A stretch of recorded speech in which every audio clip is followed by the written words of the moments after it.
Hideo, I really need to thank you for all of your help here, setting up the show as well as with the workshop. So really, he's my savior, he's my hero. 本日は矢崎先生、ありがとうございます。あなたのおかげで展覧会の準備とか、展覧会そのものを実現させることができたので、私のヒーローです。一番重要なインフォメーションを言い忘れました。申し訳ありません。そもそもオロンカスさんが来られているのは、現在11月の28日から2月の28日まで、六本木ヒルズの森美術館で開催されている医学芸術展と非常に大規模な医学芸術の関係をもう非常に時代を古今東西を問わずという感じで集めている素晴らしい展覧会の中の最も現代的なセクションで、しかも唯一生きている素材を展示しているアートの作品のために来られて、で生きている素材を使っているので研究室がローカルに必要になるということでちょっとお手伝いをさせていただいたという、ご縁もあります。すみません。Okay, so anyway, it's great to be here. And before I start, how many of you are scientists? この中で科学者の方は何人いらっしゃいますでしょうか。Okay. How many of you are artists? アーティストの方は。I like this ratio. Please feel free to interrupt me when I speak if you disagree with me or you don't understand anything. プレゼンテーションの途中でわからないことや質問と、あと意見ですね、反対意見などありましたら、どんどん気軽に止めてお話しください。We live in a time where cultural perceptions of life are becoming increasingly incompatible with what we know about life through science. 私たちは生命というものが何であるかということを理解するためにとても複雑な時代にいます。But more importantly, also with how we apply this knowledge through technology. このようにその生命を理解するための知識っていうのをテクノロジーにどのように使うかっていうことが大事だと思っています。There is a need for us as a culture and a society to reconcile this tension.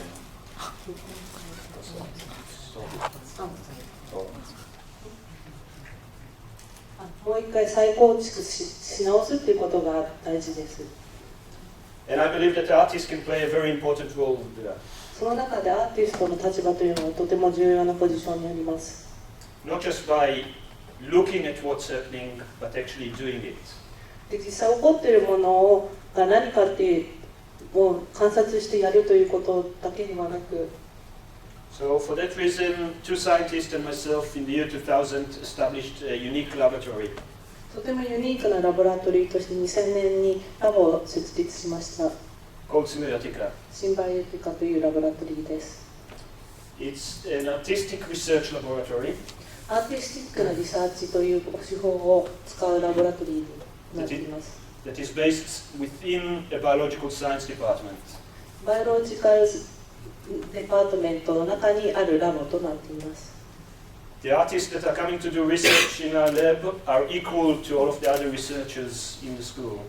で、私たちのラボに招待されたアーティストというのは、その研究者と同じように扱われます。And they're occupying the lab space, the same as the scientists. 科学者と同じようにラボを自由に使っています。So we develop different ways in which it can happen. 手法という方法自体は違うので、いろんなことが起きています。We have a residency program. で、実際レジデンスプログラムも発足しました。We have core research. リサーチとして科学者とアーティストが一緒にリサーチするプログラムがあります。We have an academic program for masters and PhDs. 教育機関として修士・博士号のコースもあります。And we are involved in organizing exhibitions and symposiums and meetings. ミーティングや学会、そして展覧会などもオーガナイズしています。As well as workshops. ワークショップも行っています。So I'll now give a short rundown of some of the projects within my lab. 私のラボの中で制作された作品をちょっとお見せしたいと思います。And then I'll talk about my own research. そしてその後に私の作品について、私のリサーチについてお話ししたいと思っています。Also, last year we became a center of excellence through funding from the state government of Western Australia, 西オーストラリアからの基金を得て、which allowed us to expand our research quite significantly. 私たちのリサーチラボの、を大きくすることができました。So our interest is life. 私たちの興味というのは生命というそのものです。From the molecular level 細胞のレベルから、to the ecological. 環境のレベルまで。So one of the major ecological projects we're working on at the moment is based on Lake Clifton, south of Perth. パースの、南側にあるレイク・クリフトンというところで行われているリサーチが環境についてのプロジェクトとなります。This lake is one of the last remaining colonies of those strombolites or stromatolites. ストラマトライトってシアノバクテリアが作った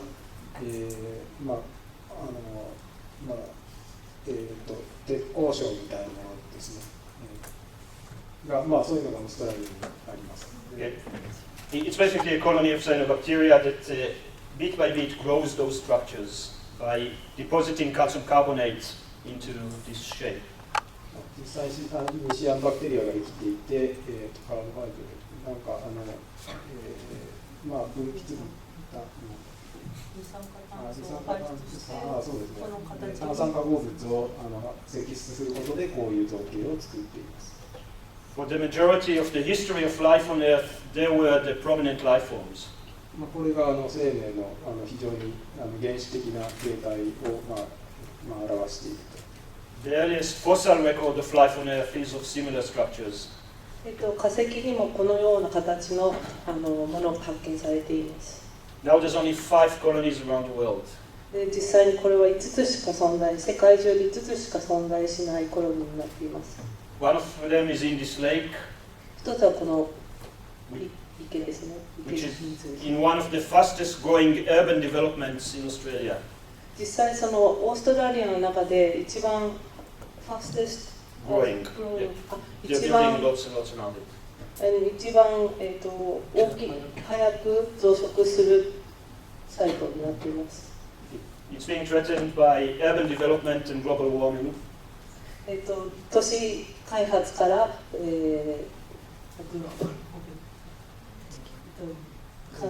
温暖化。So we developed a series of research and artworks around the lake. さっき都市開発がここでも行われているということですね。それがちょうど同じ場所に都市開発が発展しているのと、これが同じ場所にあるということですね。Looking both at the natural ecology as well as the human ecology that surrounds this lake. そういった自然のエコロジーと人間のエコロジーというものが共存しているということがこの池に見られます。マイクがちょっと動かないみたいなんですけれども。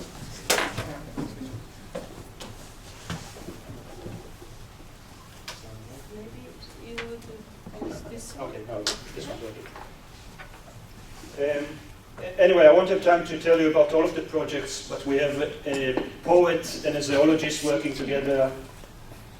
残念ながら全ての作品についてここでお話しすることはできませんが、私たちのプロジェクトのコラボレーターとして、イオナさんとあと詩人の人がいます。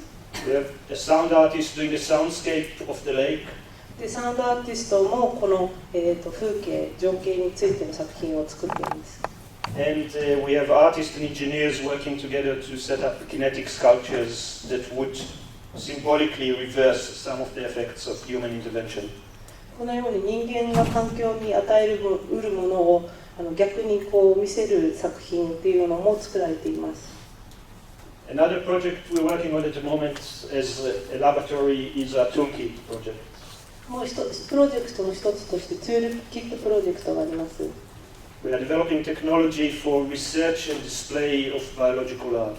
バイオロジカルアートを作る、そして見せるというための環境づくりでも、As artists, sometimes the needs of the equipment that we find in laboratories doesn't really fit So, as artists, what we need from the equipment in the lab, it doesn't really what we find in the equipment that is provided. アーティストが作品を作る際に必要な機材っていうものが実際にその手に入りにくいとか思ったように使いにくいということがあるので、Artists don't need the level of precision that scientific tools have, but they need other things like robustness and being able to show the work in non-specialized environment. そのようにその特殊な環境の中で見せることとか、あとそうですね、壊れにくいといったもの、耐久性があるものっていうものが必要になってきます。So we develop equipment that artists will be able to use in a cheap way, as well as equipment that can be shown in museums and galleries without compromising health and safety. ヘルス&セーフティレギュレーションっていうものにフィットしなくても見せられるような美術館というような環境の中で見せられるツールが必要だと思っています。So this is an example of a bioreactor that was designed to display 3 types of cells growing together. ということで、これは私たちが開発したバイオリアクターです。We also, as I said, run workshops. I just came back from a workshop in Melbourne. ちょうどメルボルンから帰ってきたんですけども、これはワークショップの風景です。Where we teach artists, designers, philosophers, social scientists, and other disciplines. 社会学者、アーティスト、デザイナー、そして、哲学者などを招待したワークショップとなっています。Different types of laboratory techniques. でまた違うそれぞれのラボに違うテクニックとかも導入しています。From isolating DNA and transfecting bacteria with green fluorescent protein. 光る蛍光タンパク質を組み込んだ大腸菌を作ったりとか。To culturing different types of organisms, from bacteria to plants and animal and human. バクテリア、植物やヒューマンなんかを使って、そういうふうに違う生き物を使って、作品を作ったりとかをしているワークショップが。All in 1 week and with lots of discussions about what it means for us as a culture and society to do it. そしてそのワークショップの1週間の中でこのような行いというのは文化、社会的にどのような意味合いがあるかということをディスカッションします。This afternoon we had a very small taste of it with a 2.5-hour workshop of tissue culture. 今日は実際岩崎さんのラボの中に3時間アーティストたちと一緒にワークショップをやりました。Was it okay, the people who were there? どうでした？ワークショップやった方たちは。You learned something? 何か学びましたか、そこから。Okay, this is the work of our first graduate student, our first master student. これは我々のラボの中の最初の学生の作品ですね。最初の卒業生の作品です。Verena Caminerads. ベレナ・カミリナルさんです。She was looking and comparing the idea of the scientific model with the artistic portrait. 科学者のモデルと、あと芸術的なポートレート、人物ポートレートなど含みますけどのそのコンセプトを比べるっていう作品になりました。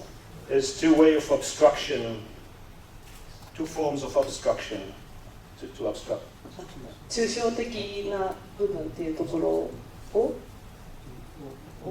見せるっていうような作品です。So she looked at 4 people that influenced her own practice. で、これは彼女が影響された4人のアーティストたちのポートレートです。And then looked at the cause of death. そしてそれがどのように彼らを亡くなった人たちなんですけども。And worked with mouse that have the same disease model. でその彼らが死んだ原因となった、原因を持つネズミのポートレートとなっています。Most of you would know that mice now can be engineered to express almost any kind of human disease. 人間の人間にうつるような病気っていうものをネズミが持ち得るということは皆さんご存知の通りだと思いますが、 So here the disease became the portrait. その実際のその病原菌というものがポートレートになったという作品になっています。She named the mice after the people. その、ネズミたちの名前はこの亡くなったアーティストたちの名前と同じようになっています。And designed special housing that represents a European townhouse and an American loft. ヨーロピアンのタウンハウススタイルとアメリカのロフトスタイルのお家をそのネズミたちのために作りました。 And the mice still live there. で、実際そのネズミはまだ生きています。 The interesting thing is we couldn't take this outside of the animal facility in our university.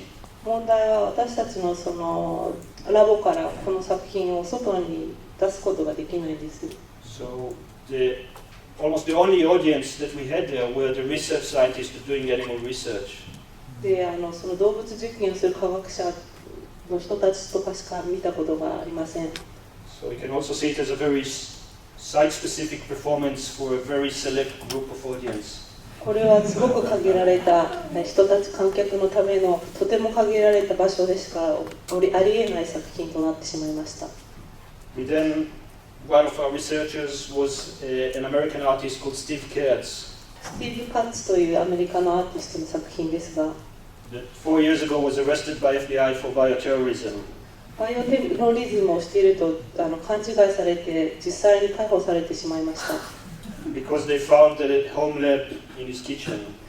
彼のキッチン、台所に自作したラボが警察によって発見されてしまったからです。 It took the courts 4 years to drop the case. 4年間裁判をしてやっと勝つことができました。 So yeah, I said to those artists who want to build labs at home, just be careful. 家でラボを作りたいっていう人は気をつけてくださいね。 And if they come to arrest you, just explain that you're not producing any biological nasties. もしも警察が家に入ることがあったとしたら、全く無害なものを作っているということを主張してください。 Anyway, Steve is a very political artist. スティーブ自体もとても政治的な作品を作っているアーティストです。 And he came to do research into the effect of the illegal weapons that were used in the war in Iraq and Afghanistan. イラクやアフガニスタンで使用された武器ですね、生命バイオロジカルウェポンというものについての作品を作っています。 On living tissue. 実際に生きている組織を作品に使用しています。 So that's this work. And then we had a very famous French artist named Oron, オランというとても有名なフランスのアーティストです。 who was very famous in the 1990s for producing a series of plastic surgeries as part of her performances.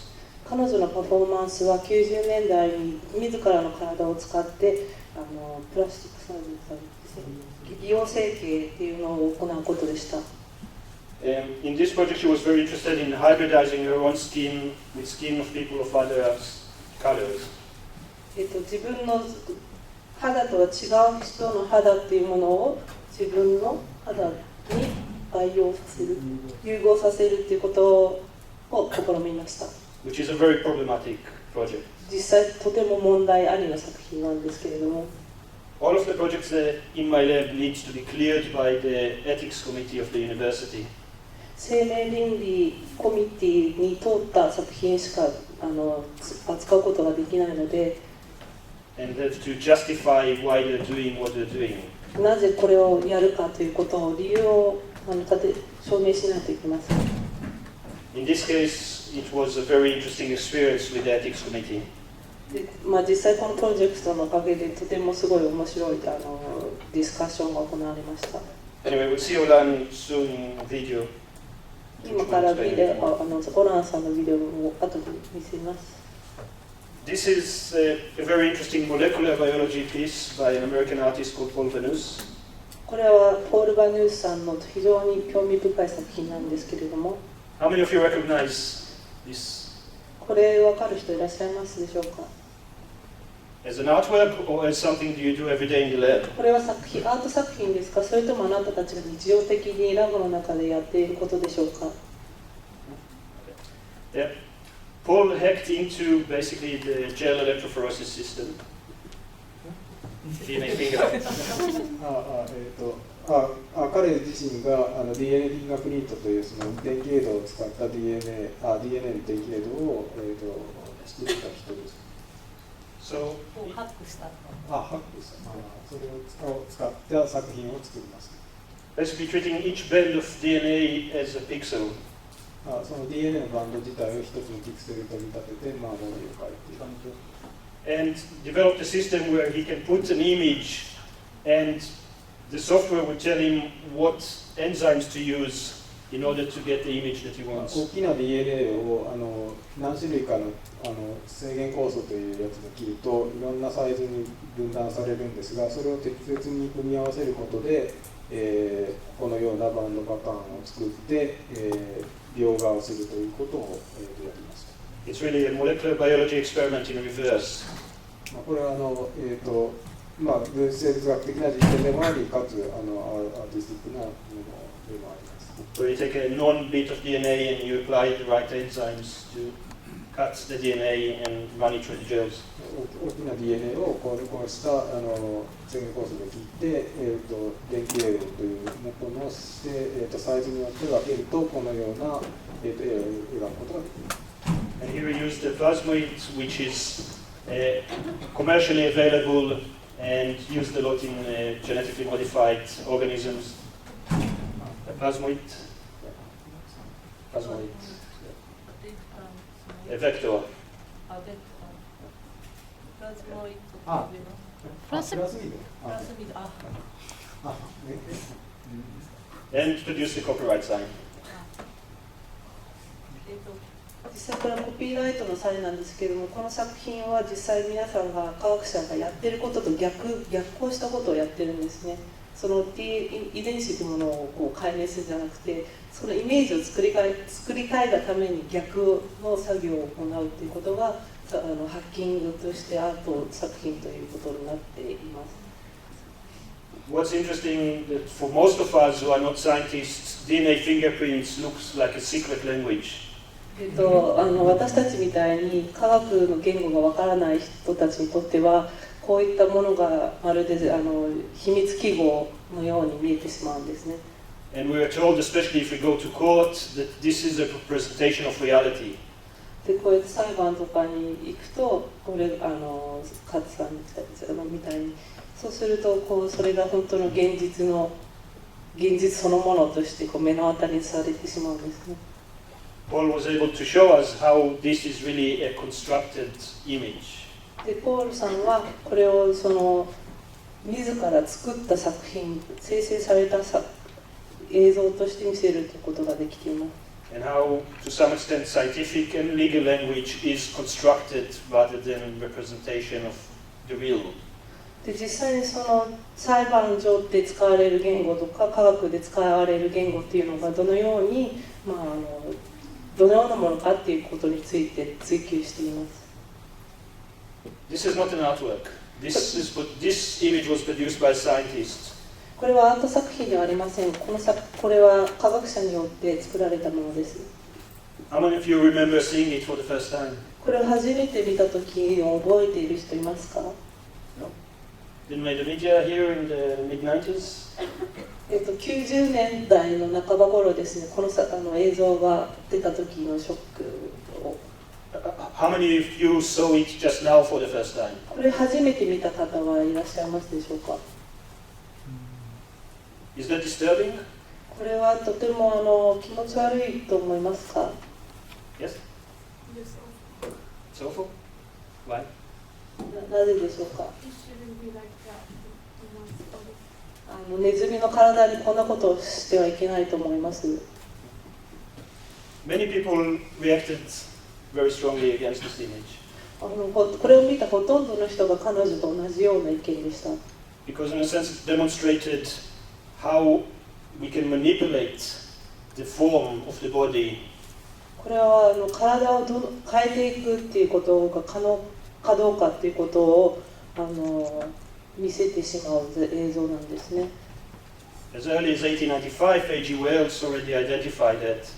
で A.G. ウェルズは1895年にこのような未来が起きるということを示唆したことを言っています。that he said that the living being can be seen as something plastic, something that may be shaped and altered. 生命というものはもしかしたら造形させることができるかもしれない。もしかして形や変容させることができるかもしれない。As a raw material for manipulation. そうやって造形させるための素材として命を使うことができるかもしれない。How many of you find that disturbing? これを聞いてまた気持ち悪いとか嫌な思いをした人はいますか今。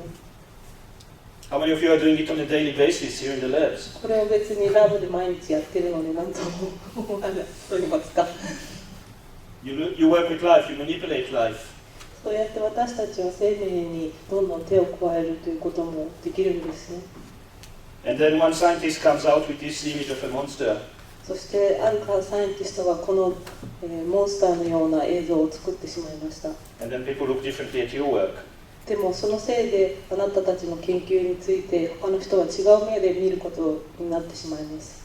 But for me as an artist, I think this is one of the most important images of the late 20th century. でも私はアーティストとしてこの映像というのはとても重要なものだと理解しています。It showed that you can sculpt life in 3 dimensions.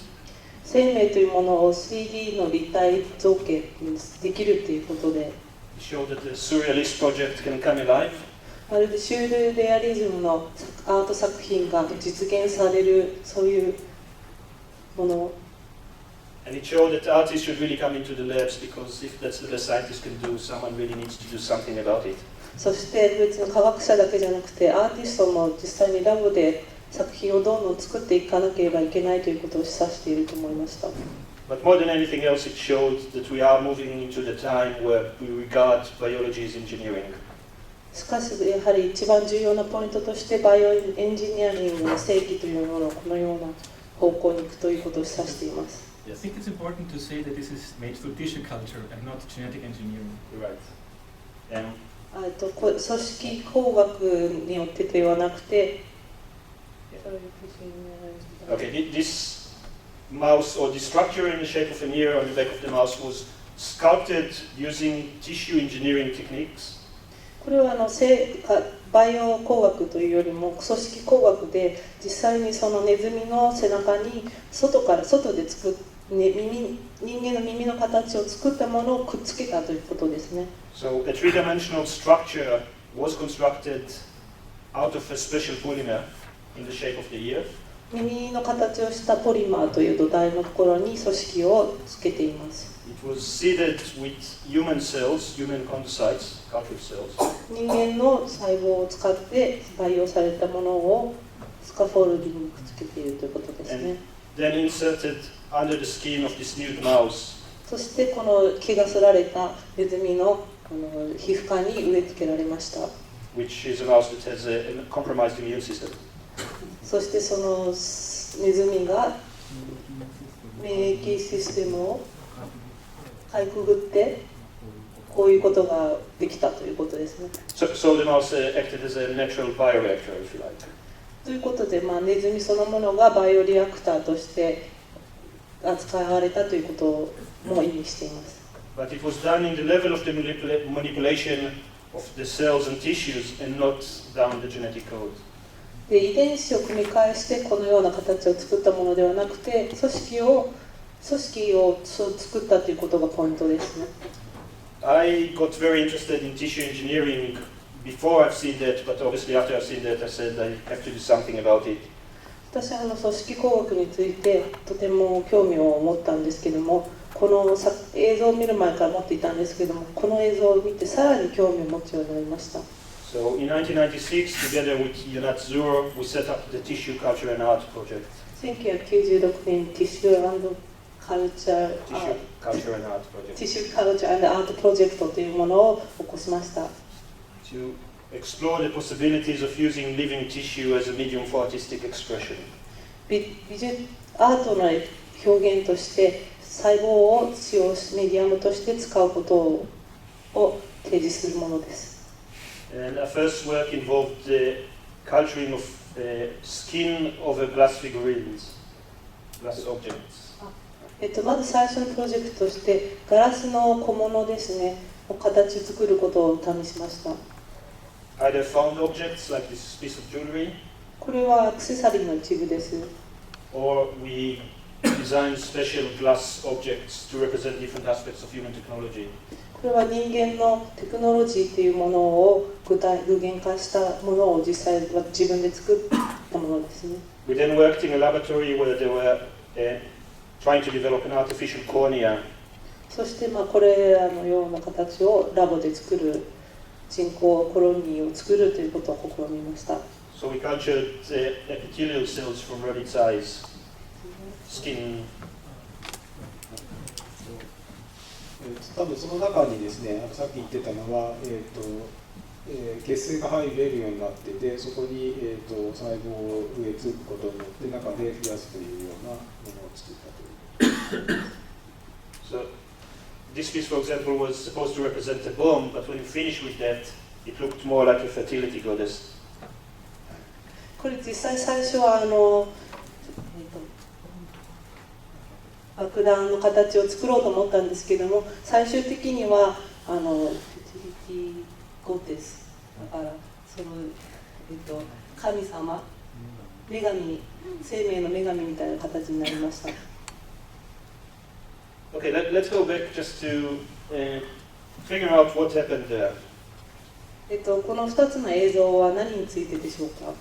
The whole area of tissue engineering represents a very important shift in our perception of the body, which is the birth of regenerative medicine.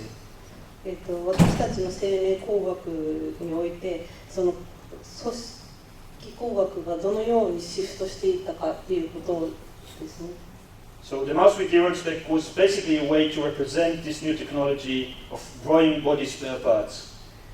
なくなった臓器とかのためのスペアパーツを作るというための作れるんじゃないかということを示唆した映像です。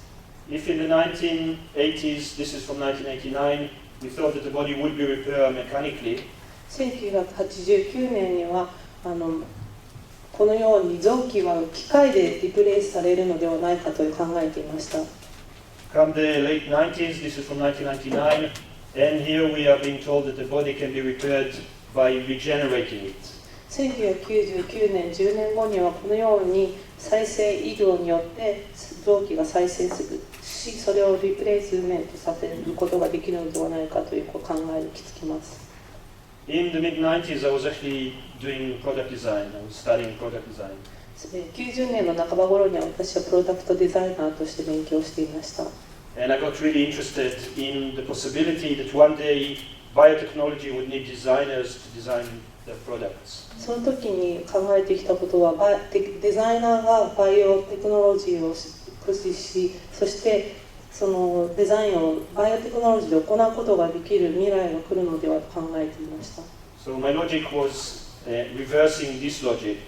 私の興味そのものというのは、この99年に起きたことが89年と変わってしまう。Reversing. 逆行させる、歴史を逆行させるということに興味があるんです。So if we were told in the 80s that we can replace the heart with a pump, もしもこのように80年代に心臓の代わりにポンプがつけられるというのならば、in the 90s that we can actually grow a heart, 90年代には実際に心臓を再生組織を培養して作ることができる。my question was, why not grow pumps? では、なんでポンプを作らないのかっていう疑問に持ちました。Forget about reintroducing anything into the body. 体の中に何かを入れるっていうのを忘れてしまって、Use tissue engineering, which is the system similar to what they've done with the mouse with Oron's back. ネズミでやったようなことをですね、ティッシュ組織工学で行うということを To grow what I started to refer to as semi-living entities. それは私たちがその半分生きているものというものを作るための試みになっています。Made out of parts of living organisms, but not fully individual bodies. 人間の臓器を作る、人間の体を作るというよりも、その人体の外で半分生きているという臓器をパーツを作るという試みになっています。So yeah, I leave the whole area of regenerative medicine, and let's talk about non-medical application of this technology. 左側にあることは無視して右側にあることに。There's already been used this technology as research models, sensors. 集中しましょう。このようにリサーチモデル、センサー、アクチュエーター、食べ物、レザーなどなど、そしてアート。And interesting in art, there's actually quite a lot of artists who are working in this area at the moment. 面白いことにこのエリアたくさんのアーティストが興味を持って作品を作っています。The first tissue engineered constructs that we were able to show alive in a gallery situation were semi-living worry dolls. 私たちの作品で一番最初に細胞培養の技術を使って発表した作品になります。モリドールっていう作品ですね。We constructed those dolls based on the Guatemalan worry dolls. グアテマラの、心配人形、モリドールというものなんですけれども、Those are small dolls you give to kids before they go to bed. The kids tell the worries to the dolls, and the dolls are supposed to take the worries away. これは子どもたちが寝る前に心配事とか怖いことをその人形に託して、それを枕の下に入れて寝るというものです。They're being sold in packs of 6 because kids are only allowed to have 6 worries. なぜか6個の人形のパック、1パック6体の人形ということで販売されています。ということは、子どもは6つの心配事しか持ってはいけないということでしょうか。So we put on 7 because we're not kids anymore. で、私たちも大人なので、7つ目の心配を作ってみました。人形を作りました。And we've done our own version using surgical sutures and degradable polymers that we then seeded with cells. Surgical sutures when you do surgery. 手術用の糸とポリマー。Polymer, and then we seeded them with cells. And we showed them alive in the gallery after we set up the fully functioning tissue culture lab. 手術用の糸とあとポリマーを使っているんですけども、これは展覧会場で実際に行っているということを見てもらう展示になっています。So that's in Ars Electronica in Mainz in 2000. 2000年のアルスエレクトロニカですね、オーストリアのリンスという町でやっていました。We had a computer where people can write the worries to adults, and we promised we whisper those worries every night. このコンピューターにあなたの心配事を書くことで、私たちは人形に必ずあなたの心配事をささやくということになっています。It was a way we thought to pick up the people's anxieties in regard to what's happening with biotechnology. これはバイオテクノロジーについての心配事とか、一般の人たちが持つ心配事っていうことを暗示しています。But what we found out is people really express their most personal anxieties. でも実際に書かれたことはどっちかっていうと個人的な心配事ばかりでした。Making those worry dolls into almost voodoo dolls. それによって呪い人形になってしまった感じです。The next project we grown pig tissue in shapes of the three evolutionary solution of light in vertebrates. 次のプロジェクトは豚の羽というものを蛍光vertebrates, animals with bones. The birds, and the dinosaurs. 豚、鳥、恐竜の羽になっています。In English, there's an expression that when pigs could fly, everything is possible. 英語の表現として豚も飛べば全てが可能になるという言葉があります。And especially around the time we were doing this project, the rhetoric around life science was totally hyped. ちょうどこのプロジェクトをやっていた時にライフサイエンスの世界ではとてもハイプなことが起きていました。People were promised unrealistic things. Were promised unrealistic. 実際にその実現できないようなことを可能になるよということが噂されていた時代です。Resulted in unrealistic hopes and unrealistic fears. そしてその実現不可能な希望、そのせいで非現実な夢っていうものが生まれてしまいました。So we wanted to see, in the light of those unrealistic expectations, what shape the pig's wings would look like. そして実際に実現不可能な夢っていうものがどのような形をしているか、どのような豚の羽がつけるが必要かということを表現しました。In Western iconography, usually bat wings are attached to devils and demons. ヨーロッパでは、西洋学では、悪魔にはコウモリの羽がつくというふうに言われています。Bird wings are attached to angels. 鳥の羽は天使に。And dinosaurs' wings are not really attached to anything because we just found out about them lately in our history. 残念ながら恐竜の羽っていうものは何にもつけられていません。なぜかというと発見されたのが結構遅かったからです。So those are three ways in which we can respond to the new knowledge that comes from the life sciences. そしてその新しい知識というものがライフサイエンスでどのように紹介されているかということを表現しています。Okay, now for the reasons of time, I have to skip some of the あまり slides. 時間がないのでちょっとスキップしてしまいます。But I want to show you a short video that would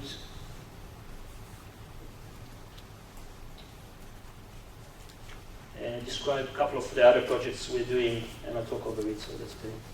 この短いビデオで他の作品についてちょっとご紹介したいと思います。So this is the testing for a Victimless Leather project, where we basically we're trying to grow a leather-like material using living tissue. 生きた細胞を使ってレザーのようなものを作るということを試みたテストです。And without directly killing an animal. 実際に動物を殺すことなく皮を作ろうとしました。Stem cells were inserted into red brains to develop fully functioning nerve cells, which were human in origin but functioning inside the red brain.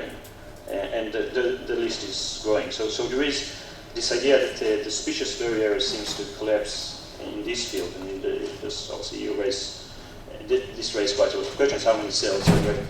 How many human cells a rat would have before it would become more human than a rat? So how many organs from animals can you transplant into a human before the human become an animal?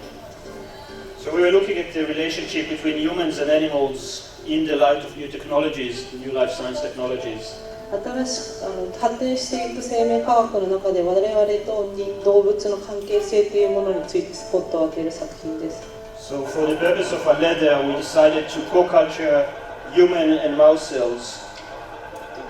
レザーということで、ジャケットの皮ということで、人間とネズミの細胞を使って培養しました。Similar to what we have at the moment at the Mori Art Museum. これは今、モリアートセンターに展示しているものと似たような作品です。So this is the first jacket we grown in 2004. 2004年に初めてジャケットを作った作品です。Into humans and vice versa. We're going to find ourselves not just wearing parts of animals from the outside, but basically wearing parts of animals from the inside. So those are the studies of the actual different versions of leather we are trying to grow. これは違う素材のものですねっていうのをリサーチしました。This is some reaction from the audience. これは観客からの反応です。The next generation, next 100 years, will be focusing on this sort of activity. 100年後にはこのような活動というのが実際起こられるのではないでしょうか。Create everything that we need without having to kill anything will, in a sense, loosen our contract with the earth and disconnect us from things. So I think it's a scandal. これはとてもスキャンダル的な作品だと思います。実際に動物を殺すことなくこのようなものができるということを示唆しているからです。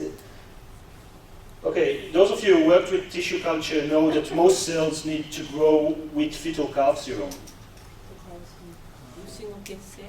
牛の血清を子牛の胎児の血清というものを使って細胞培養するということを皆さんご存知の方多いと思うんですけれども、So the idea of the victimless is not really true.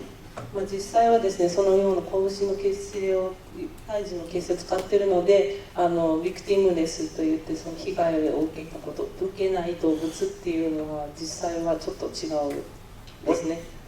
What we are doing to some extent was to play on what Western technology is becoming better and better in. そのようにその西洋の科学技術っていうのがどんどん発展されていくっていうことを、And that's hiding the victims of our actions ever so further, so we don't see them. それによってその被害を受けているものっていうのがどんどん隠されていっているっていうことですか。ということをにスポットを当てています。So soon you'll see the project that actually came There's a very before. real risk of when you're mixing cells of Soon you'll see the next the project that actually came before the Victimless Leather, where it was even more expressed. このビクティムレスレザーの前にやった作品っていうのはもっと批判的なものなんですけれども、That's when we've grown our victimless meat. 牛を殺さずにして肉を作るという作品ですね。In a piece called Disembodied Cuisine, Disembodied Cuisine というタイトルです。 where we've grown muscle tissue from frogs カエルの筋肉の細胞を over 培養 a するという作品です。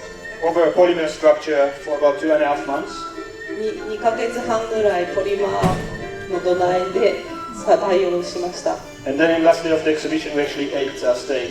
実際に展覧会の最後にはこのようにみんなで食事をしました。 Out of the 8 people that participated in the dinner, 4 spat the meat out. 3分の1の人、3分の2の人たちがまずいと言ってこの肉を吐き出しました。 As you can see, the polymer didn't break down completely.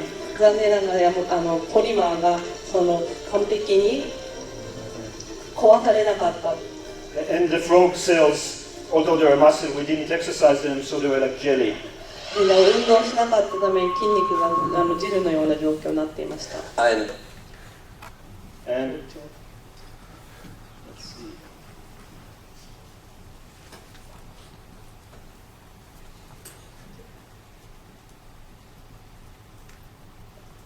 So that's the victimless meat, as you've seen.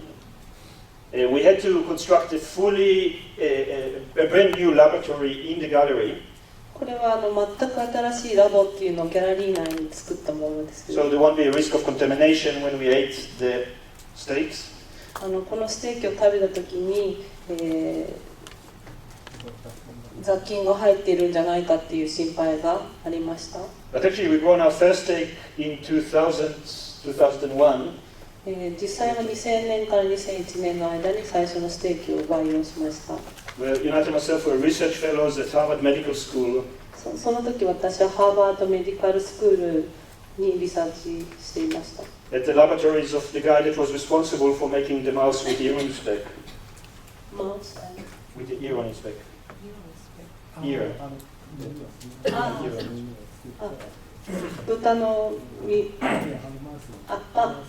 先ほど見せたネズミの上に耳をつけた人のラボで作った作品です。 But because the lab didn't have a license to grow food or to eat food, we couldn't eat our steak then.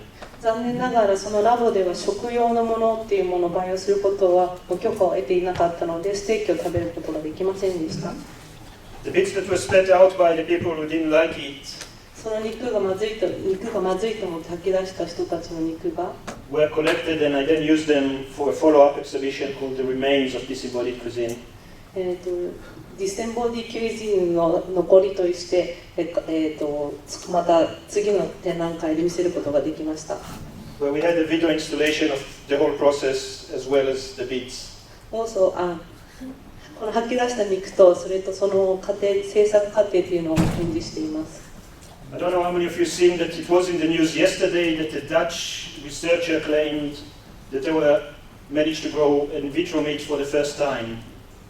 昨日の新聞に載ったんですけれども、オランダの科学者によって、試験管の中で肉を培養することができたっていう発表があったんですけど、それを見た方いらっしゃいますでしょうか。 It was on CNN, yeah. CNN に載ってました。 Which is really interesting because we grown our first one in 2000, and we grown our second that we ate in 2003, and I've grown a third one 2 years ago for a BBC documentary. 2000年と2003年に2個目、そして2008年にまた作ったので、初めてっていうふうにCNN で紹介されているのはとてもちょっと興味深いんじゃないかと思っています。It just shows how easy it is to manipulate the media. そのメディアを媒体っていうものがどういうふうに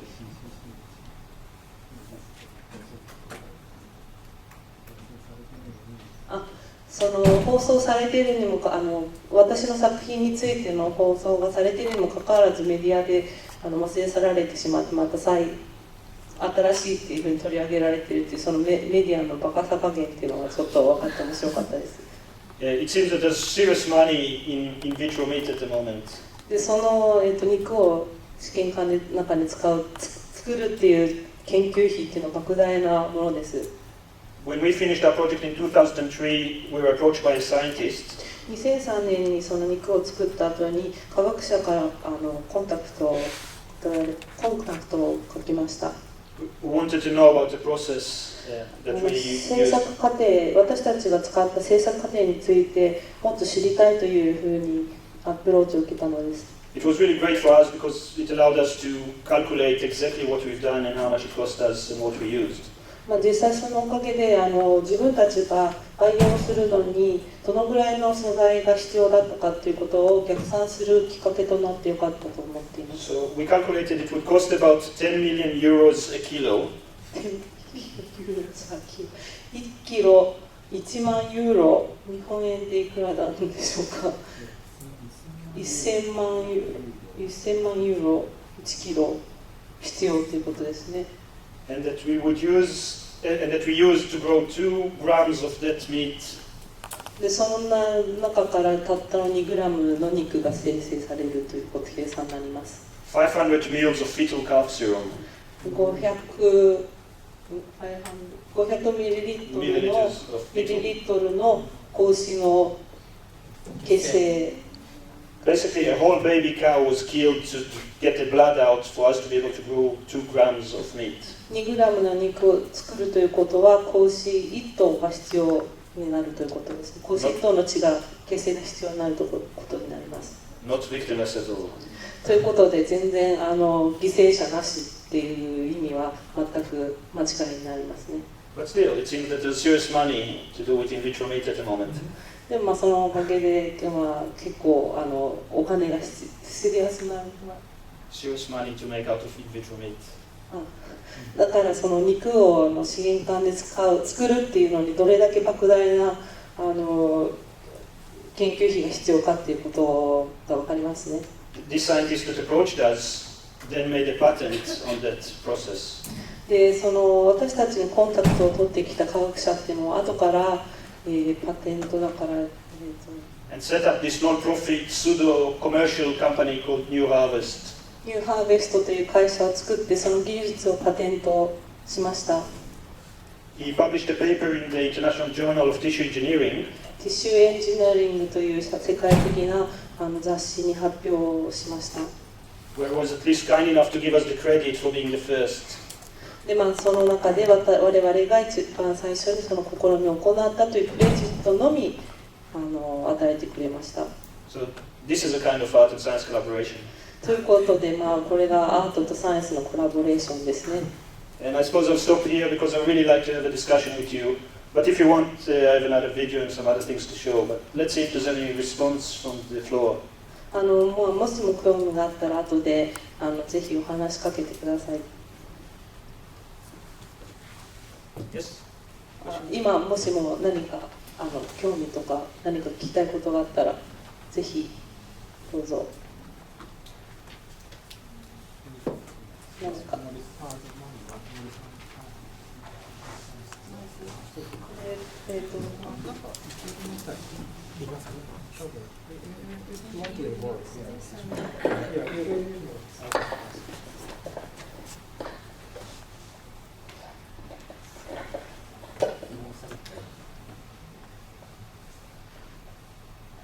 Thank you for your nice presentation.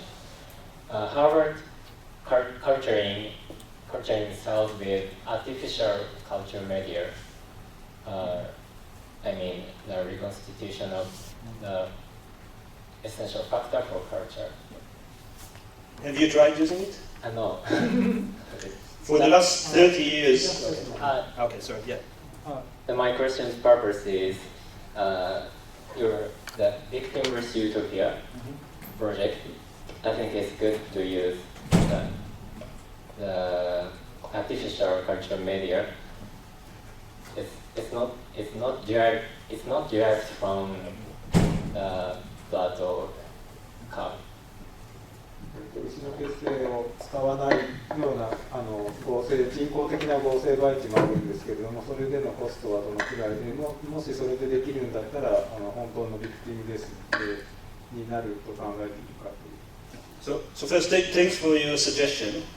The problem with artificial media or non-serum-based media is that muscle cells that you grow from it don't really like to grow very fast in it. They're very sluggish. 筋肉細胞はなんかその関連培地だと残念ながらあまり範囲が良くないので、ステーキにはなかなか使えないんじゃないかという。And many other cells don't really like it. Scientists for many years were trying to find replacement for fetal calf serum. 科学者はそういった代替品を求めていろいろ研究してきたんですけれども、今ほとんどの細胞についてなかなかうまく育ってくれない。Because it's undefined and each batch is somewhat different from the other, so there's no consistency. It's undefined, there's undefined factors inside that you don't know what they are. まだ見つかってない血清の中に含まれているファクターが多分重要で、それが完全培地には入れられてないので、多分なかなかうまくコントロールできないんだろうという。And every order is a little bit different, so there's no consistency of the serum. 凝縮歯応え There's no consistency in the sense that scientists like that everything they do is the same beside the one thing they change, yeah? And serum is different each time you use it or each time you order a new serum.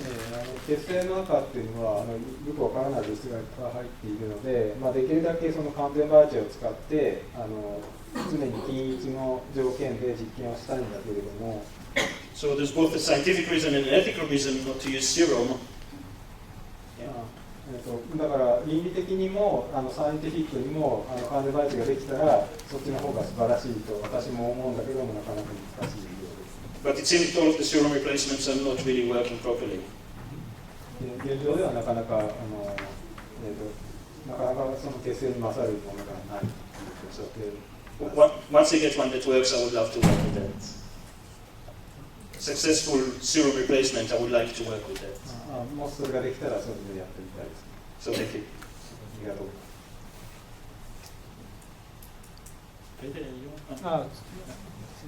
I'm just curious that I heard that you made leather from mice and humans. Yes. And what kind of species of these steak cells? I'm just curious that. Okay. どういう細胞を使っているかというのは。I think I just missed hearing. Yeah, okay. So the first steak actually was lamb. Yeah. But to do the steak in France, we played with the idea of what people find disgusting. 最初は羊の細胞を使ったんですけど、フランスで行った時はみんなが気持ち悪いという思うようなものを媒体メディアに使いました。French people really don't like engineered food. フランス人はそのようにエンジニアされたもの、食べ物っていうのは大嫌いなんですね。And most other people don't understand how come French people eat frogs. で他の国の人たちはどうしてフランス人がカエルが食べれるかっていうのを理解しがたい。So we've grown our tissue engineered frog steaks. ということでカエルの肉を作ったという理由になりました。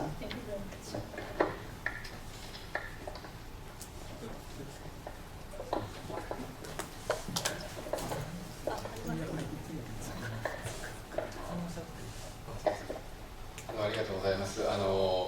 H.G. ウェルズがですね、その1895年に言ってたそのクオート、引用をおっしゃってたわけですけれども、いずれ生き物がですね、その形を作られたりとか、その形を変えるというのが起こるであろうとおっしゃってますけど、それは当然歴史的なことになるんですけども、どういうようなところからインスピレーションをH.G. ウェルズが得たのか、もしご存知でしたら。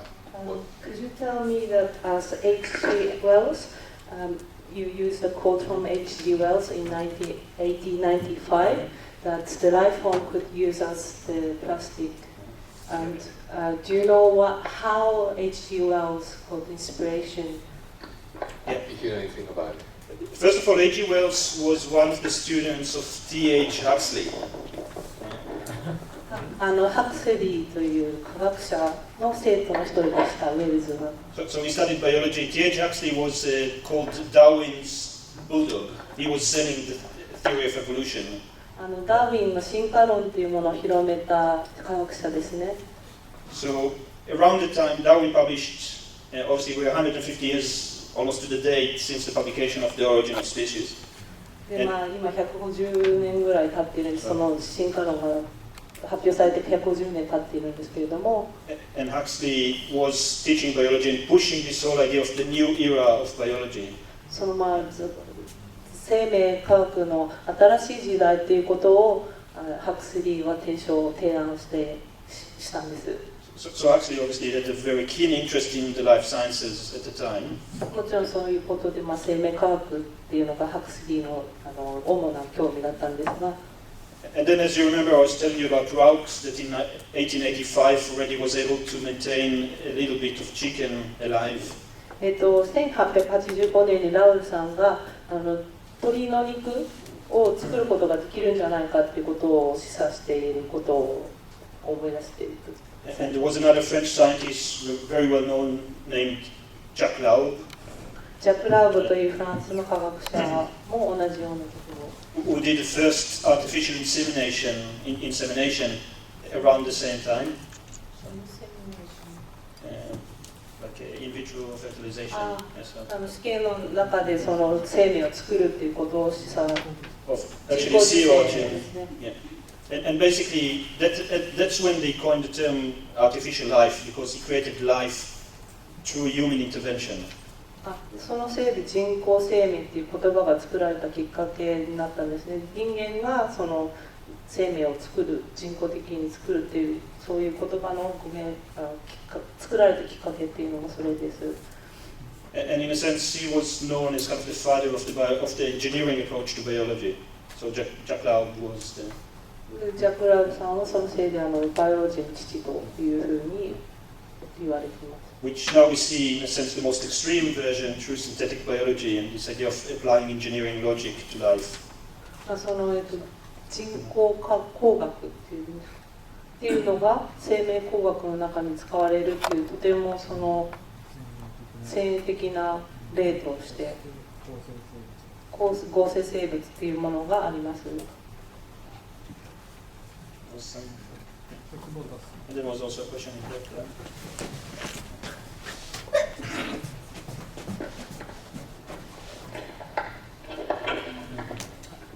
Okay, I'd like to ask you from the artist side. So if you are going to found a new department of the biological arts, so the name is the Department of Biological Arts, and what kind of curriculum are you going to design? Because I want to know how to combine your background of designer and also. アーティストとしての質問なんですけれども、もしも大学にバイオアートの学科を作るとしたらどのようなカリキュラムっていうものをデザインしますですか？ So we already offer a Masters of Biological Arts through my center. もう実際にその修士コースっていうのが作られているんですけれども。And the way we've done it is that we get students from both the sciences and the arts. サイエンスサイドとアートサイドの学生っていうのが集まっています。The students come from an art background. We send them to take science units. アートを勉強したことがあるっていう学生にはサイエンスユニットに入ってもらいます。And those who come from the sciences would have to take art units. サイエンスの勉強したっていう学生はアートの方の勉強のクラスに入ってもらいます。Now we're really lucky because we negotiated with my university that our students can pick up almost every unit throughout the university.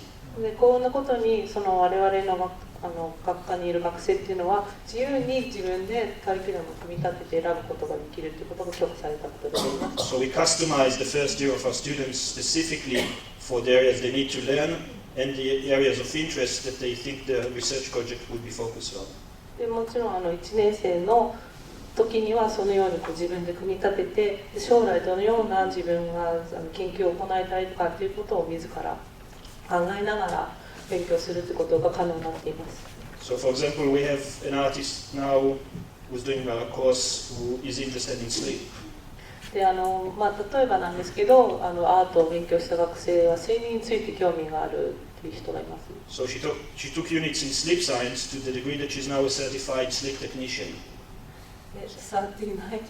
Certified sleep technician in the sleep science lab. 35人の睡眠に関して研究する科学者と一緒に授業を勉強しています。And next year, when she's doing her final project, it will be around sleep performances. そして卒業作品では寝るというパフォーマンスを行う予定です。Then we have a science student that is interested in sound. で科学を勉強した学生の中で音に興味がある人がいるんですけど、So he's taking at the moment sound units in the School of Music as well as Fine Arts as well as Philosophy. 哲学や美術、そしてもちろん音のクラスも取っています。And then when the students reach the second year, they do the first semester is a couple of more units in literature review and project proposal. They have to do literature review, project proposal, and maybe one or two more units.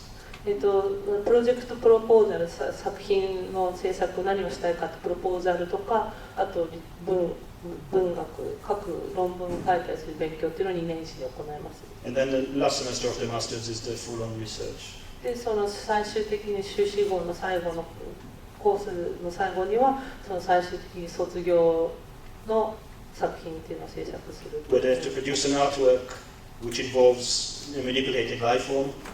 もちろん生命を使った作品っていうものがそこで発表されることになります。And write a thesis. そして論文を書くということになります。So what kind of the professor come from? So the various department? どのような literature, engineering or something? どのような先生がそのクラスに集まっていらっしゃいますか？ We have our own kind of academics in our center. So Yunazur is our academic coordinator. I'm supervising some of the students and some of the lecturers. So for our internal units it does, but then for the other units, they basically it's up to what the course they're taking. The supervisor on the final research project is one of us. 実際に私とリオナっていうのが中心の先生としてやっていて、私はスーパーバイザーなんですけども、その学生の興味に沿ったように組んでいくので、その時その時によって先生の組み決められていきます。Which means that we can't have many students as well, so every student gets a nice personal attention. で卒業の最後終的な作品のスーパーバイザーを私が行うので、たくさんの学生っていうのを受け入れるってことは不可能なんです。Is there a question in the back there?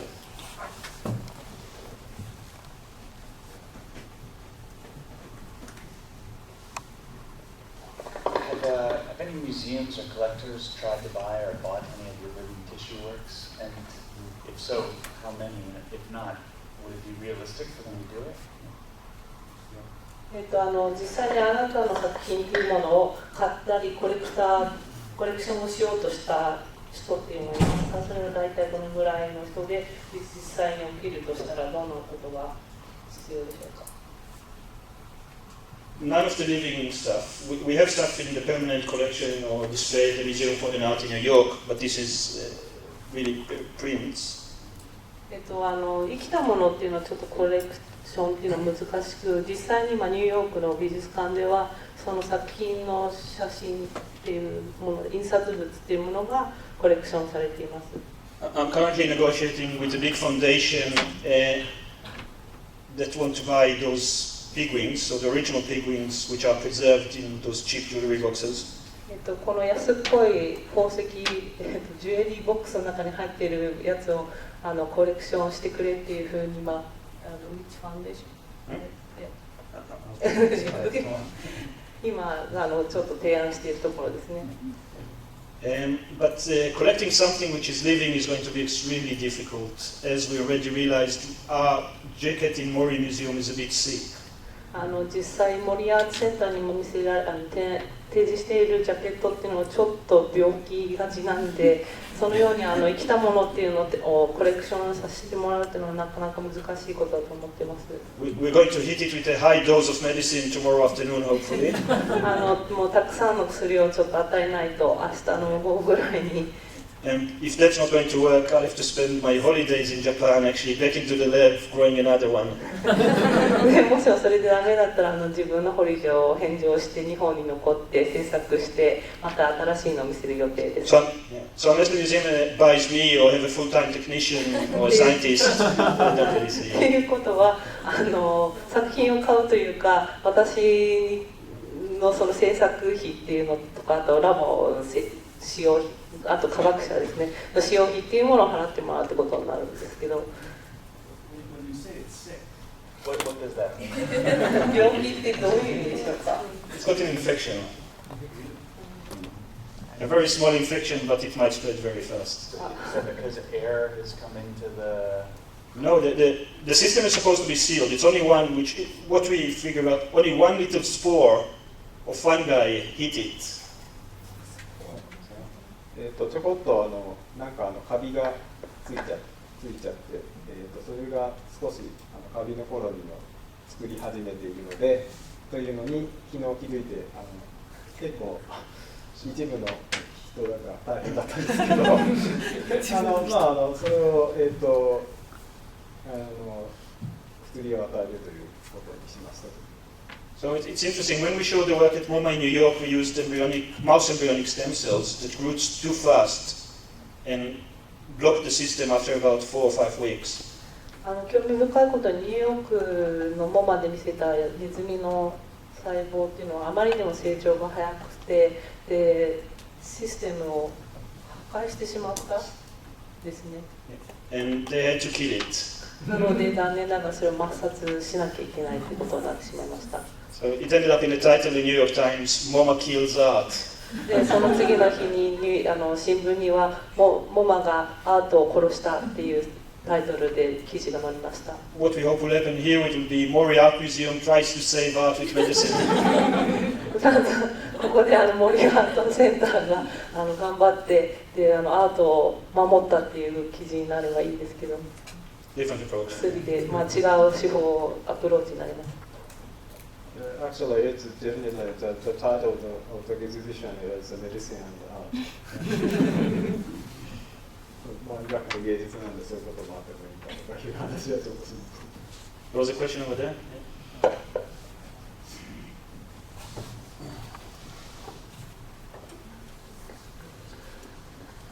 Thank you for your time, Mr. Oron.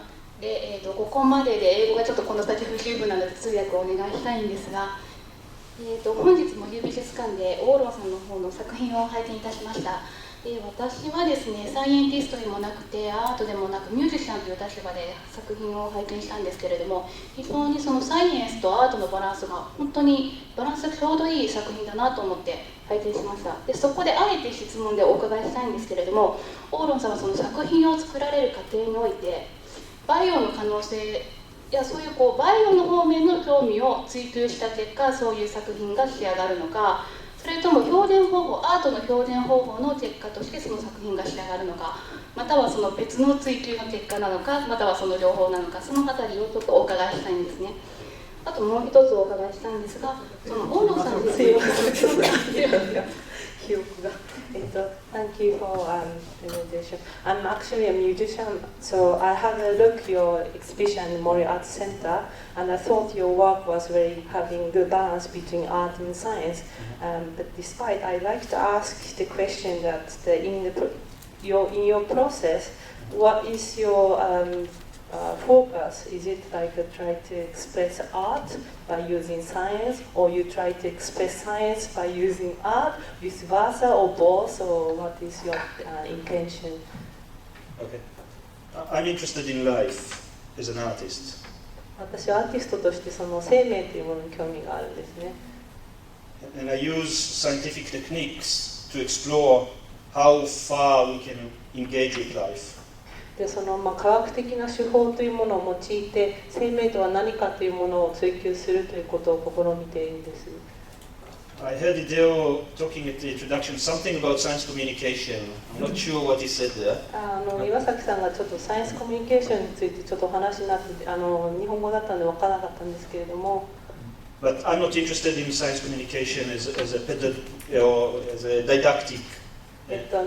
科学者の代弁者としてのサイエンスコミュニケーションに興味はあるわけではありません。My role as an artist is not to illustrate science. アーティストとしてサイエンスとは何かっていうものを表現するという立場には立っていません。But my role is to engage with issues, and in this case, issues of life. その問題ですね、こういったものに対する問題、そしてその生命とは何かという疑問について問い続けようということを試みています。And it's obvious that what you can do with life through science is something that we all, as a culture, need to engage with. でもちろん文化的にも私たちはそういった問題について問い続けるということが大切だと思っています。Thank you very much.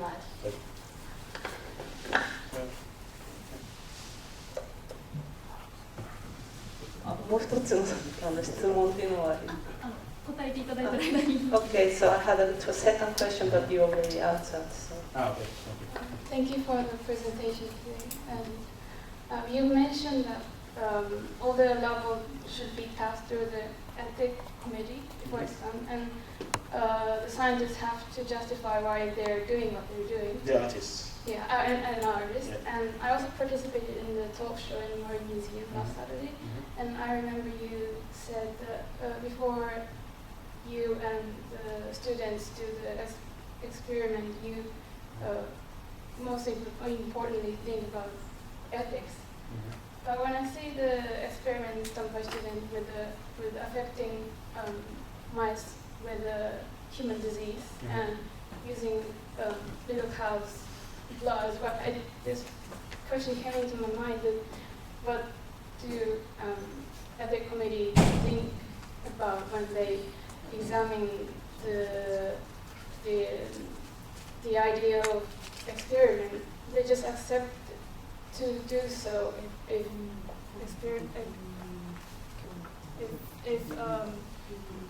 artists justify their experiments, or no matter how. 動かなくなっちゃったみたいな。No matter how they have to sacrifice animals' life. すいません。土曜日に森アーツセンターでオロンさんの行ったトークセッションを聞いたんですけども、先ほどのこの作品は、生命倫理について説いているという学生さんの作品だったんですけれども、このネズミは人間の病気を持っているというやつですね。で、一つ質問なんですけれども、この作品について倫理委員会はどのような反応をされたでしょうか。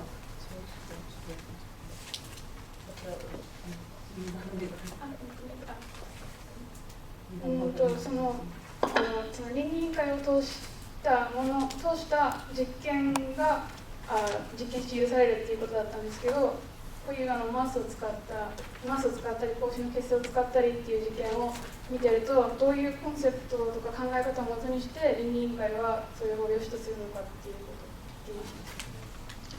It's a great question, and there's a couple of answers. First of all, with this project, with the mice, what we used was what's called retired breeders. So those are animals that were about to be killed because they finished their function in the science world. とても興味深い質問ありがとうございます。まずこの作品に使用されたネズミっていうのは実験がすでに終わった必要がなくなったというネズミを使用しています。So basically what Verena, our student, proposed was a retirement house for mice. Rather than killing them, keep them there. で普通実験後にそれらのネズミっていうのは殺されちゃうんですけども、そのベレーナは何を作ろうとかとしたかというと、そのネズミを殺さずにそのネズミたちの老人ホームを作ろうということでした。And we had a really hard time convincing the ethics committee that those mice are better living in those places than being dead. ですごく苦労した点っていうのが、その生命倫理委員会にそのネズミたちを殺されるよりもこのネズミの老人ホームで暮らした方がよっぽど幸せだということを納得させる、説得する作業がすごく大変でした。The logic of ethics committees in universities is based on the science logic. もちろんその倫理委員会というのは科学者の視点として科学側の方に立っているので、Quite often our interventions by applying really makes them reassess what they are there for. こういったその活動によって自分たちが何を実際しているかっていうのを再考させるきっかけと、科学者たちがまた再考するきっかけになったと思っています。When the student finished her studies and finished her project, I got a letter asking me to kill the mice now because the project is over. この作品が終了したっていうふうに発表した時に手紙が一通届いて、じゃあ作品が終わったってことは、じゃあまあネズミも殺してくれというふうに。From the ethics committee, because once an experiment is over, you kill the animal. 実験が終わったらネズミは殺すものだぞっていうことを倫理委員会からと言われました。We had to fight with them quite a lot to allow us to keep them and that we would look after them. でこのネズミを殺さないでそのまま老人ホームに住んでもらうということをまた説得することがすごく苦労しました。In regard to what you refer to as the baby cow blood, the serum. 子牛の血清っていうものを使ったっていう点についても、We don't need an ethics approval because we just buy it from a company as a product. 倫理委員会について通さなくてもいいんです。なぜならば商品としてそういうものが買えることができるので、だから倫理委員会に通す必要がないんです。But it's a good point because we're still responsible for using this material, but because someone else is doing this work for us in Mexico, well, that's for the Americans, but for us, someone in Australia, doesn't mean that we don't have responsibility over that. そのすごくいい点っていうのが、この商品としても作られている、それはでも作られている場所っていうのはメキシコだったりとか、実際自分たちがそれやらなくてもどこかでそういうことが行われているということがまた倫理問題として考えなければいけないということを指しているんです。But it might be a good idea for me to apply for the ethics committee that they will give me permission to use material that I can just buy like that. 簡単にこのようにワンクリックで買えるようなものについてわざわざ倫理委員会に通してみるということも一つのいいことだと思っています。I suspect it will just be annoyed with me. でもすごく困らせてしまう、ただ困らせるだけだと思うんですけれども。Did mice actually die of natural causes, or did you kill them in the end? Okay, no, there's three of them. One of them died of natural causes, and the other three are still alive, and we still look after them. このネズミは一匹死んじゃったって言ってたんですけども、なんで死んだんでしょうか。一つは普通に老死自然に亡くなってしまったと。あとのネズミはまだ生きてます。病気を持ちながらも。Yes.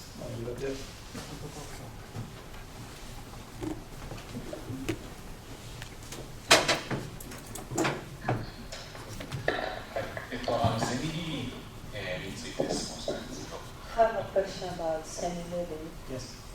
Not free 要するに完全には生きてないっていうのとセミリビングとおっしゃったんですが。You mentioned that as not free means as a semi-living. Yeah, that's right. You mentioned that not. 完全には生きてない。フルには生きてない。It means that it's not fully living. それはさっきの話だとバディの外に体の外に出てるからフルには生きてないっていうふうに聞こえたんですけど、まずそれでよろしい、そういう意味でいいのかということと、あともう一つ逆に言うと、じゃあフルに生きてるっていうのは、どういう意味なのかということでした。Is my understanding right as because the life outside the body means that's why you said it's not fully living, or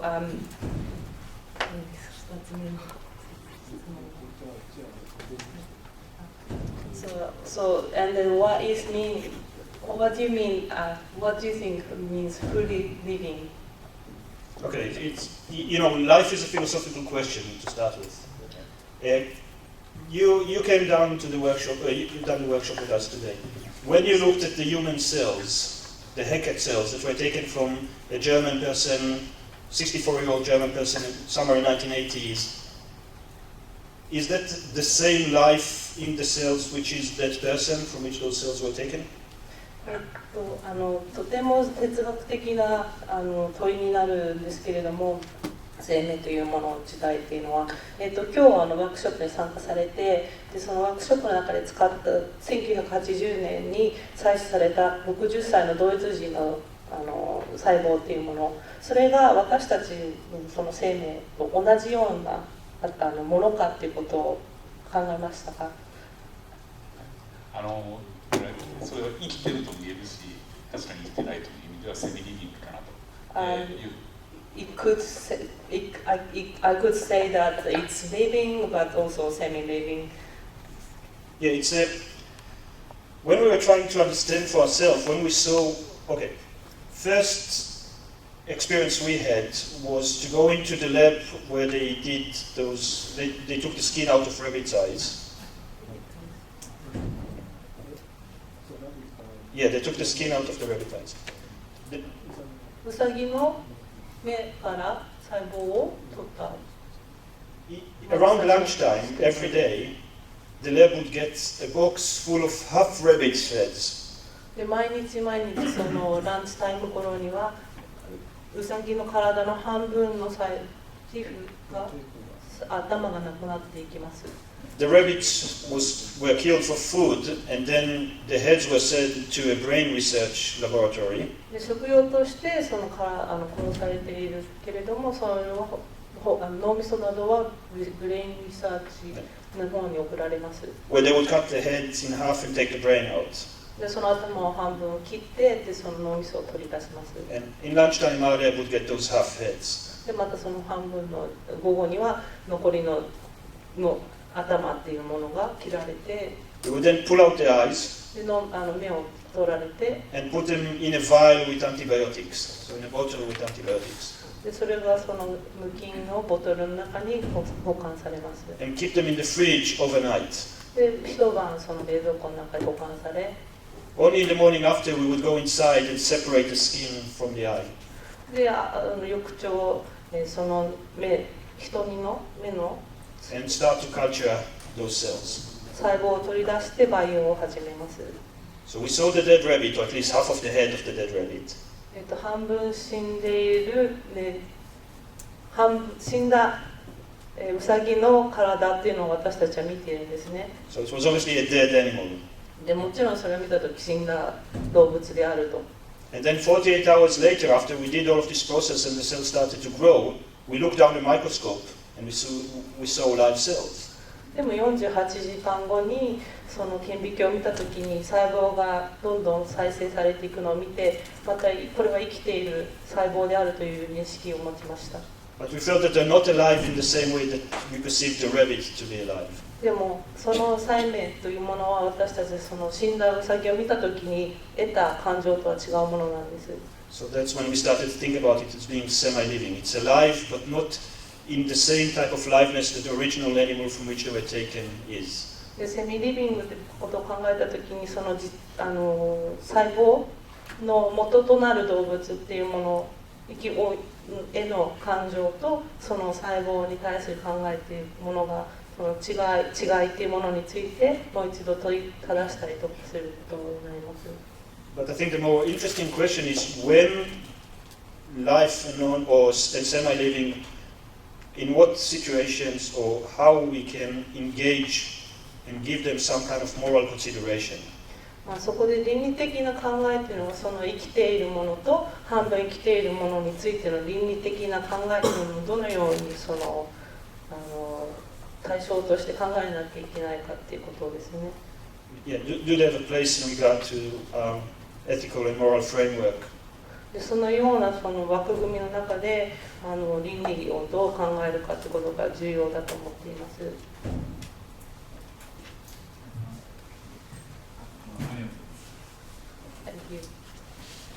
Anything else?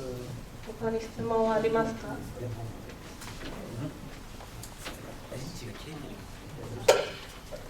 すいません、日本語で。牛の血清を今、私は輸入して販売している立場にいるので、非常にどうしたらいいのかって悩むところがあるんですけど、特に先ほどメキシコだオーストラリアという話がありましたけど、お客様によってはオーストラリアはいいけどメキシコ嫌だとかパナマが嫌だとかっていう方もおられる中で、私たちはどういうふうに立ち向かう、ただ右から左に流せばいいのか、そうじゃなくてもう少しお客様にこういうことを言えばいいとか、何か要はオーストラリアとかメキシコから物を調達できて売る側の立場で何かこういったものを考えてもいいというアドバイスがあれば。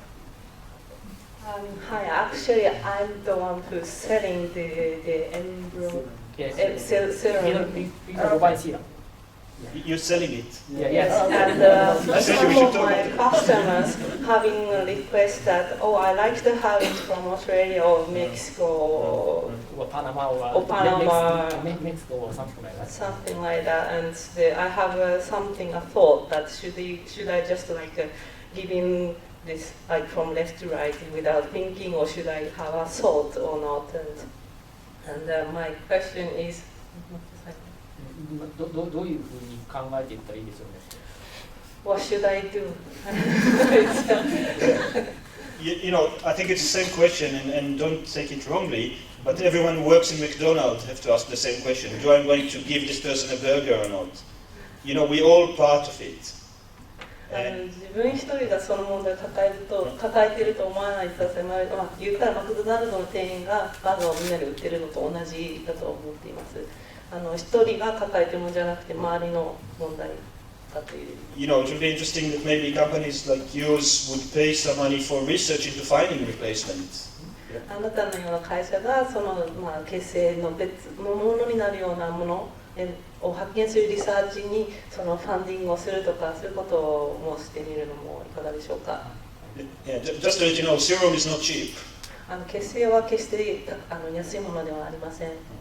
It's about I don't know how much they're selling here, 500 ml bottles, but in Australia it's about $500. 500ドル、1リットル500ドルでオーストラリアで販売されてるんですけど、日本ではどのぐらいの2万円だ。20,000 yen, so it's like $2,000. Serum here is cheaper than Australia. オーストラリアよりも安いですよね。I should move here then. 日本に移ることを考えています。But you know, all of us are implicated in some way or form. I think the main issue is if we're not aware of the price that others pay for our actions, we become self-righteous hypocrites. Yeah?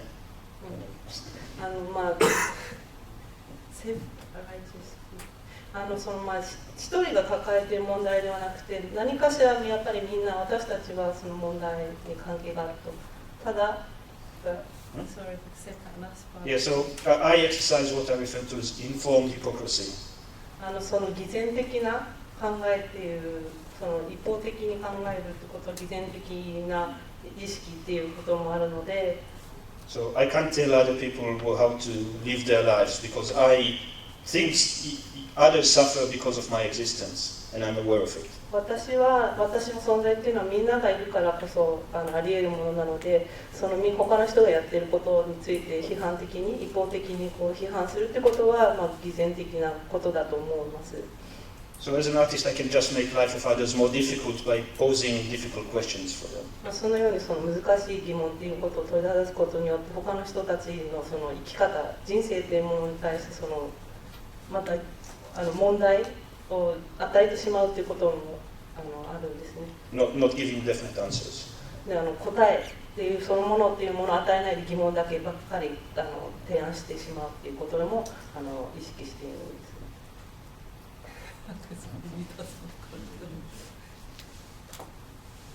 Big notes to start. There's one more question. I'm sorry that I was very late today. It must have been very good if I could be here from the start, but I enjoyed your presentation very, very much.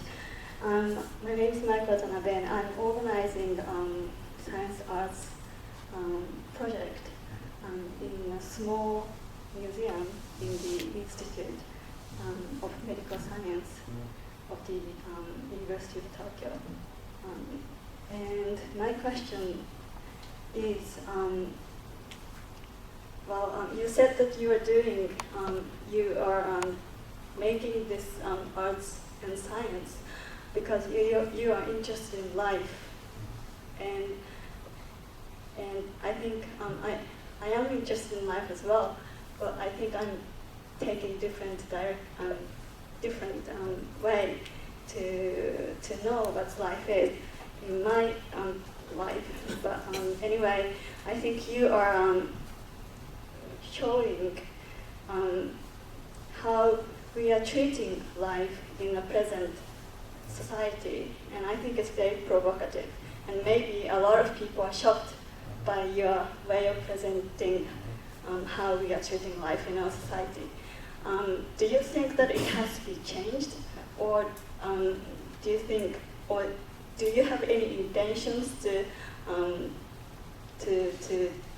make people to change the way it is now, or you are just doing it because you think that this is the best way to know life?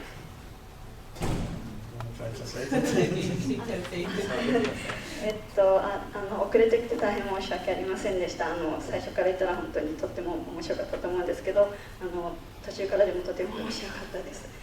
私は東京大学の、医科学研究所というところにある近代科学記念館という小さな記念館で、サイエンスとアートのプロジェクトを少しずつ企画しているものです。で、質問は、勝さんが、やられているプロジェクトが意味するところなんですけれども、そのライフ、命というものに関心があるので、このサイエンスとアートのプロジェクトをやっていらっしゃるということをおっしゃっていたんですが、見る人によってはとても、ショックな、見せ方をされていると思います。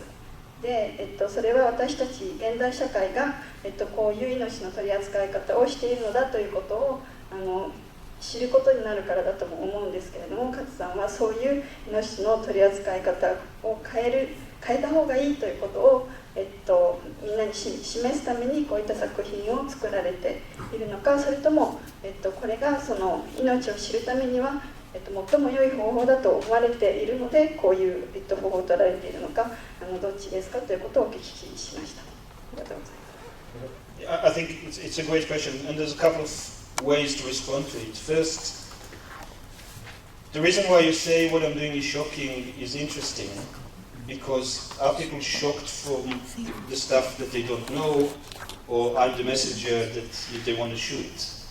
Yeah? Shoot the messenger, in English there's an expression that you don't shoot the person who does the wrong thing, you shoot the messenger that tells you about that. And so. 面白い質問ありがとうございます。まず見た方、私の作品を見た方がショックを受けるっていうふうにおっしゃっていましたが、それはメッセージを渡す郵便局員を撃つ、銃撃するっていう意味なんだでしょう。意味か、それともShooting, yeah, so people are, okay, let's put it this way. I started by saying that our cultural perception of life is increasingly incompatible with what we're doing to life in laboratories and in science and technology. Yeah. So the incompatibility there is the important bit. その違いというものですね、生命に対する考え方の違いという文化的な意味での生命というものと、私たちはその科学技術を駆使してやっているもののその命という意味の違いということがとても重要なポイントになっていくと思っているんですけれども。In most cases, this incompatibility expresses itself by people feeling uncomfortable. でその違いっていうのがその作品を見た時とかに感じる違和感っていうものが表していると思います。This is the area that I'm interested in, where people feel uncomfortable, and this would tell us what is compatible and what's not. Yeah? でその違和感っていうそのものに私は興味があるんですね。どうしてその違和感が生まれるか、そこがその文化的科学という文化的な命という意味とか、あと科学技術での命という意味の違いというものを表しているのではないでしょうか。In regard to changing things, as I said, I'm not here to give answers about it. 先ほどの答えた通り、私はその問いに対しての答えっていうものを提示しようとしてはいません。But decisions are being made in regard to life at the moment, and I'm a bit concerned about how those decisions are being made, who's making them, what reasons they're using, and where we as a culture are involved in this decision making. それは何か、命とは何かということを考える上で、その考え方とか、そういうふうに考えていくプロセスっていうものをが重要であるということですね。So I want to change people's perceptions so we can make those decisions together. でその何かって答えっていうものを出すためにいろんな見方ってことを提案しています。And not leave it to a very limited group of people that their interests are questionable. その問いに対しての興味があるって区切られた人たちだけではなくて広い人たちに対して問いただしていきたいと考えています。じゃあそろそろ議論は尽きないんですけども、そろそろ時間ですので、ここでとりあえず締めたいと思いますが、本当に中身の濃いディスカッションをしてくださって本当にありがとうございました。で最後にロアンさんに盛大な拍手を。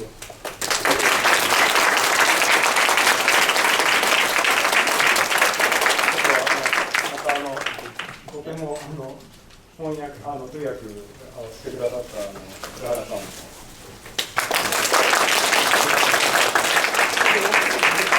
いろいろわからない難しいちょっと単が出てきてしまって。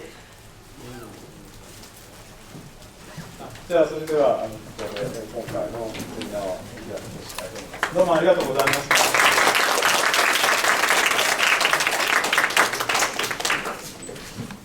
すいません、下手っぴで。